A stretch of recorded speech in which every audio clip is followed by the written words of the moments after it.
देखु ये विजय हूँ डेलांग पिपिलवासी मोर गुरुजन युवक बंधु माँ मौसी एवं कृषक बंधु ये विजय हूँ से डेलांग पिपिली माटी माँ सेवा करने जेहेतु जनसाधारण मत सुजोग देते निश्चित भाव में मु माटी माँ सेवा करी जो आशा भरोसा नहीं 2,40,000 भोटर मत आशीर्वाद कर निश्चित भाव में आशा आकांक्षा पूरण करी डबल इंजन सरकार हूँ जो कथा यशस्वी प्रधानमंत्री कहते ओडिशा रे भारतीय जनता पार्टी सरकार केंद्र में भारतीय जनता पार्टी सरकार तेणु निश्चित डबल इंजन सरकार हम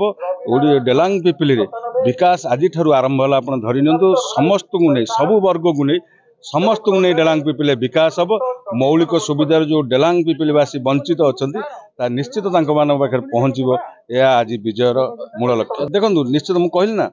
विकास जो हम समस्त को नहीं विकास हम समस्त को नेले भाईचारा सृष्टि समस्त को नहीं विकास हम सेठी आ दलमत रही राम राज्य सृष्टि हम भाईचारा सृष्टि हम न्याय प्रतिष्ठा हम जो कथा कही डेलांग पिपिले न्याय प्रतिष्ठा।